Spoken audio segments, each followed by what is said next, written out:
Hi friends, ನಾನಿವತ್ತು ನಿಮಗೊಂದು ಒಳ್ಳೆ ರೆಸಿಪಿ ಹೇಳ್ಕೊಡ್ತಾ ಇದ್ದೀನಿ. ತರಕಾರಿ ಸಾಗು ಮತ್ತು ವೆಜಿಟೇಬಲ್ ಕುರ್ಮಾ ಅಂತಲೂ ಹೇಳ್ತೀವಿ. ಇದನ್ನೇ ನಾವು ಚಪಾತಿ, ಅನ್ನ ಮತ್ತು ದೋಸೆಗೆಲ್ಲ ನಾವು ತಿನ್ಬೋದು. ತುಂಬ ಚೆನ್ನಾಗಿರುತ್ತೆ ಕಾಂಬಿನೇಷನು. ನಾನಿವಾಗ ಎಲ್ಲ ತರಕಾರಿಗಳನ್ನ ಮಿಕ್ಸ್ ಆಗಿ ಮಾಡಿ ನಿಮಗೆ ತೋರಿಸ್ತಾ ಇದ್ದೀನಿ. ಮಿಕ್ಸ್ ತರಕಾರಿ ಎಲ್ಲನೂ ಹಚ್ಚಿ ಆಲೂಗೆಡ್ಡೆ, ಕ್ಯಾರೆಟು, ಬೀನ್ಸು ಮತ್ತು ಇದಕ್ಕೆ ಹೂಕೋಸು ಹಾಕಿದರೆ ಇನ್ನೂ ಚೆನ್ನಾಗಿರುತ್ತೆ. ನವಿಲುಕೋಸು ಎಲ್ಲನೂ ನಾನು ನವಿಲುಕೋಸು ಹಾಕ್ತಾಯಿದ್ದೀನಿ. ಮತ್ತು ಇದ್ರ ಜೊತೆಗೆ ಸಣ್ಣ ಸಣ್ಣದಾಗಿ ಹಚ್ಕೊಂಡು, ಅಂದರೆ ತುಂಬ ನೀಟಾಗಿ ಬರುತ್ತೆ ಅಂತ ಹೇಳಿ, ತುಂಬ ಚೆನ್ನಾಗಿರುತ್ತೆ ನಾವು ತಿನ್ನಬೇಕಾದ್ರೆ. ಬಾಯಲ್ಲಲ್ಲಿಗೆ ತುಂಬ ಸಣ್ಣ ಸಣ್ಣದಾಗಿ ಸಿಗುತ್ತೆ ಅಂತ ಹೇಳಿ ಮನೇಲಿ ನೀವು ಕೂಡ ಮಾಡ್ಕೋಬೋದು. ಒಂದೊಳ್ಳೆ ಸಾಗುನ, ತರಕಾರಿ ಸಾಗು ಅಥವಾ ವೆಜಿಟೇಬಲ್ ಕುರ್ಮವನ್ನು ನೀವೆಲ್ಲೋ ಹೋಗಿ ಹೋಟ್ಲಲ್ಲಿ ತಿನ್ನೋದಕ್ಕಿಂತ ಮನೇಲಿ ಮಕ್ಕಳು, ಗಂಡ ಮತ್ತು ಅತ್ತೆ, ಮಾವ, ಅಪ್ಪ, ಅಮ್ಮ ಯಾರಾದರೂ ಸಂಬಂಧಿಕರು ಬಂದಾಗ ಇದನ್ನು ಮಾಡಿಕೊಟ್ರೆ ತುಂಬ ಚೆನ್ನಾಗಿರುತ್ತೆ.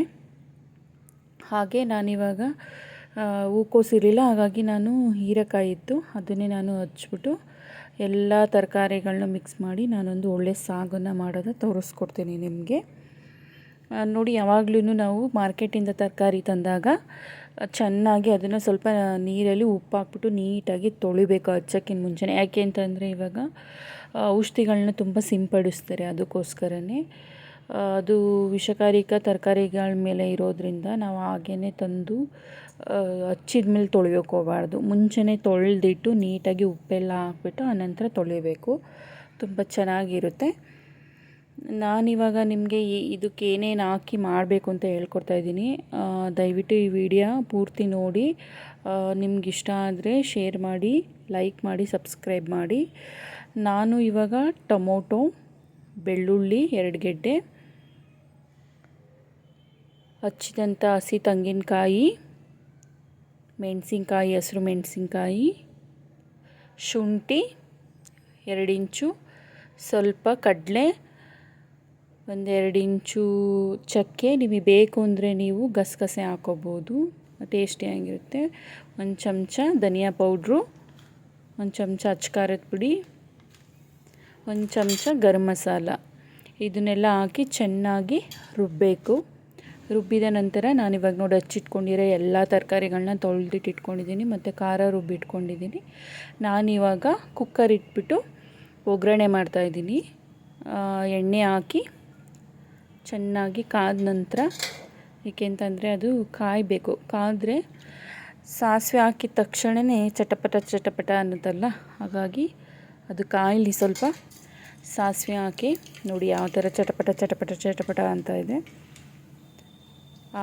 ಸಾಸಿವೆ ಸೌಂಡನ್ನು ಕೇಳೋಕ್ಕೆ, ಆ ಶಬ್ದ ಕೇಳೋಕ್ಕೆ ಏನೋ ಒಂಥರ ಚೆನ್ನಾಗಿರುತ್ತೆ. ನಾನಿವಾಗ ಮೇಥಿ ಪೌಡ್ರ್ ಹಾಕ್ತಾಯಿದ್ದೀನಿ, ಏಕೆಂತಂದರೆ ಘಮ ಘಮ ಪರಿಮಳ ಬರುತ್ತೆ, ಟೇಸ್ಟು ಕೂಡ ಚೆನ್ನಾಗಿರುತ್ತೆ. ಸ್ವಲ್ಪ ಕಲ್ಲುಪ್ಪು, ನಿಮಗೆ ಬೇಕು ಅಂತಂದರೆ ನೀವು ಹಸಿ ಬಟಾಣಿನ ನಾನು ನೆನೆಸಿಟ್ಟು ಮೊಳಕೆ ಕಟ್ಟಿರೋ ಕಾಳನ್ನು ಹಾಕ್ತಾಯಿದ್ದೀನಿ. ಬೇಕು ಅಂದರೆ ನೀವು ಸೋಂಪು ಕಾಳನ್ನು ಕೂಡ ಹಾಕೋಬೋದು. ಚೆನ್ನಾಗಿ ಒಗ್ಗರಣೆ ಹಾಕಿದ ಮೇಲೆ ಹಚ್ಚಿಟ್ಟಂಥ ಎಲ್ಲ ತರಕಾರಿಗಳನ್ನೂ ಕೂಡ ನಾನು ಹಾಕ್ತಾಯಿದ್ದೀನಿ. ನಿಮಗೆ ಬೇಕು ಅಂತಂದರೆ ಟೊಮೊಟೊ ಮತ್ತು ಈರುಳ್ಳಿನ ಒಗ್ಗರಣೆಗೆ ಬಳಸ್ಬೋದು.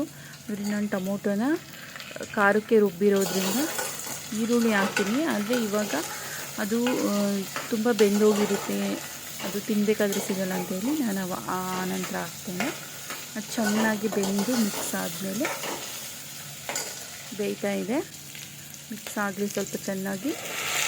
ಆ ರುಬ್ಬಿದಂಥ ಖಾರನ ಇವಾಗ ಹಾಕಬೇಕು, ಯಾಕೆಂತಂದರೆ ಅದು ಚೆನ್ನಾಗಿ ಹಿಡಿಬೇಕಲ್ವ. ನೋಡಿ, ಈರುಳ್ಳಿ ಹಾಕ್ತೀನಿ ನಾನು ಇವಾಗ. ಚೆನ್ನಾಗಿ ಬೆಂದ ತಕ್ಷಣ ನಾವೇನು ಮಾಡಬೇಕು ಅಂತಂದರೆ ಉಪ್ಪು ಹಾಕಬೇಕು. ರುಚಿಗೆ ತಕ್ಕಷ್ಟು ಉಪ್ಪು, ಸಾಧ್ಯವಾದಷ್ಟು ಉಪ್ಪನ್ನು ಮುಂಚೆನೇ ಜಾಸ್ತಿ ಹಾಕೋಕೆ ಹೋಗ್ಬಿಡಿ, ನೋಡ್ಕೊಂಡು ಹಾಕಿ. ಯಾಕೆಂತಂದರೆ ಕಡಿಮೆ ಆದ್ರೂ ಆನಂತರ ಹಾಕೋಬೋದು, ಜಾಸ್ತಿ ಆದರೆ ಅದು ನಾವು ಮಾಡಿದಂಥ ರೆಸಿಪಿ ಕೂಡ ಹಾಳಾಗೋಗುತ್ತೆ. ಇವಾಗ ನಾವು ಚೆನ್ನಾಗಿ ಬೆಂದ ನಂತರ 2 ವಿಷಲ್ ತೆಗೆದುಕೊಳ್ಳೋಣ. ಒಂದು ಒಳ್ಳೆಯ ನಮಗೆ ತರಕಾರಿ ವೆಜಿಟೇಬಲ್ ಕುರ್ಮಾ ಸಿಗುತ್ತೆ. 2 ವಿಷಲ್ ಆದಮೇಲೆ ಆಫ್ ಮಾಡಿಬಿಡ್ಬೇಕು. ನಾನಿವಾಗ ಒಂದು ಒಳ್ಳೆ ಚಪಾತಿ ಮಾಡ್ತಾಯಿದ್ದೀನಿ. ಇವಾಗ ನೀವು ದೋಸೆ, ಬಿಸಿ ಅನ್ನಕ್ಕೂ ಕೂಡ ನೀವು ವೆಜಿಟೇಬಲ್ ಕುರ್ಮಾ ಮಾಡ್ಕೊಂಡು ತಿನ್ಬೋದು. ನಾನು ಚಪಾತಿ ಮಾಡ್ತಾಯಿದ್ದೀನಿ. ಕಾಂಬಿನೇಷನ್ಗೆ ತುಂಬಾ ಚೆನ್ನಾಗಿರುತ್ತೆ. ಮಕ್ಕಳು ಕೂಡ ಇಷ್ಟಪಟ್ಟು ತಿಂತಾರೆ. ಎಲ್ಲ ತರಕಾರಿಗಳನ್ನೂ ಕೆಳಿಕಾಗ್ತೇನೆ ಕೂಡ ಮಕ್ಕಳನ್ನು ಕೂಡ ಇಷ್ಟಪಡ್ತಾರೆ, ಗಂಡು ಮಕ್ಕಳನ್ನು ಕೂಡ ತಿಂತಾರೆ ಚೆನ್ನಾಗಿ. ನೋಡಿ ಇವಾಗ ರೆಡಿಯಾಗಿದೆ ಕುರ್ಮ. ನಾನಿವಾಗ ಕುಕ್ಕರ್ ಲಿಡ್ನ ಓಪನ್ ಮಾಡ್ತಾಯಿದ್ದೀನಿ. ನೋಡಿ ಎಷ್ಟು ಘಮ ಘಮ ಪರಿಮಳ ಬರ್ತಾಯಿದೆ. ಅದನ್ನು ಹಾಗೆ ಸೌಟ್ ತೊಗೊಂಡು ಮಿಕ್ಸ್ ಮಾಡಿ ಯಾವುದೇ ರೀತಿ ಎಷ್ಟು ನೀಟಾಗಿ ಬಂದಿದೆ ನೋಡಿ, ಎಷ್ಟು ಹದವಾಗಿ, ತೆಳುವಾಗಿನೂ ಕೂಡ ಇಲ್ಲ, ದಟ್ಟಕ್ಕೂ ಕೂಡ ಇಲ್ಲ. ಒಂದು ಒಳ್ಳೆ ಚಪಾತಿ, ದೋಸೆಗೆ, ಅನ್ನಕ್ಕೆ, ಬಿಸಿ ಬಿಸಿ ಅನ್ನಕ್ಕೆ ತುಪ್ಪ ಹಾಕೊಂಡು ತಿಂದರೆ ತುಂಬಾ ಚೆನ್ನಾಗಿರುತ್ತೆ. ದಯವಿಟ್ಟು ಈ ರೀತಿ ಮಾಡ್ಕೊತೀನಿ ಯಾವಾಗಲಾದ್ರೂ ನೀವು ಫ್ರೀ ಇದ್ದಾಗ. ಹಾಗೆ ನನಗೆ ಕಮೆಂಟ್ ಮಾಡಿ. ನಾನಿವಾಗ ಚಪಾತಿ ಮಾಡ್ತಾಯಿದ್ದೀನಿ. ಚಪಾತಿಗೆ ನಾನು ಸ್ವಲ್ಪ ಸಕ್ಕರೆ, ಸ್ವಲ್ಪ ಎಣ್ಣೆ, ಸ್ವಲ್ಪ ಮೊಸರು ಹಾಕೊಂಡು ಯಾವಾಗಲೂ ಕಲಿಸ್ಕೊತಾ ಇರ್ತೀನಿ. ಯಾಕೆಂತಂದರೆ ಸಾಫ್ಟಾಗಿ ಬರುತ್ತೆ, ಯಾವುದೇ ರೀತಿ ರಫ್ ಆಗಿರಲ್ಲ, ಹಾರ್ಡಾಗಿರಲ್ಲ, ಮಕ್ಕಳೂ ಕೂಡ ತಿನ್ಬೋದು ಚೆನ್ನಾಗಿ. ಅದಕ್ಕೋಸ್ಕರ ನಾನು ಯಾವುದೇ ರೀತಿ ಪ್ಲಾಸ್ಟಿಕ್ಕಿನ ಬ್ರಷ್ ಯೂಸ್ ಮಾಡಲ್ಲ, ಅದು ತೆವ್ಯಾಗ ಅಂಟ್ಕೊಂಡು ಅದು ಹೊಟ್ಟೆಗೆ ಹೋಗುತ್ತೆ ಅಂತ. ನಾನು ಹಾಗೆ ಸ್ಪೂನಲ್ಲಿ ಎಣ್ಣೆ ತೊಗೊಂಡು ಹಾಗೆ ಸವರ್ತೀನಿ. ಅದಕ್ಕೋಸ್ಕರ ನಾನು ನೋಡಿ ಎಷ್ಟು ಸಾಫ್ಟಾಗಿ ಬಂದಿದೆ, ಉಬ್ಬುತ್ತೆ ಕೂಡ. ನಾವು ಆ ರೀತಿ ಮಾಡಿದರೆ ಸ್ವಲ್ಪ ಚೆನ್ನಾಗಿ ಮಿದಿಬೇಕು. ಚಪಾತಿ ಹಿಟ್ಟನ್ನು ಕಲಿಸ್ಬಿಟ್ಟು ಚೆನ್ನಾಗಿ ಮಿದ್ದು ನೀಟಾಗಿ ಬೇಯಿಸ್ಕೋಬೇಕು. ನೀಟಾಗಿ ಬೇಯಿಸ್ಕೊಂಡ ನಂತರ ತಟ್ಟೆಗೆ ಸರ್ವ್ ಮಾಡಿಕೊಂಡ್ರೆ ಒಂದೊಳ್ಳೆ ವೆಜಿಟೇಬಲ್ ಕುರ್ಮ ಚಪಾತಿ. ಹಾಗೆ ಕಾಂಬಿನೇಷನ್ ಸೌತೆಕಾಯಿ, ನಿಮ್ಗೆ ಬೇಕು ಅಂದರೆ ಈರುಳ್ಳಿ ಕಟ್ ಮಾಡಿಕೊಂಡು. ಮಕ್ಕಳು ಇಷ್ಟಪಟ್ಟು ತಿಂತಾರೆ, ಮನೇಲಿ ಇಷ್ಟಪಟ್ಟು ತಿನ್ನುವಂತಹ ಒಂದೊಳ್ಳೆ ತಿಂಡಿ ನಿಮ್ಮ ಮನೇಲಿ ಇವತ್ತು ಸಿಗುತ್ತೆ.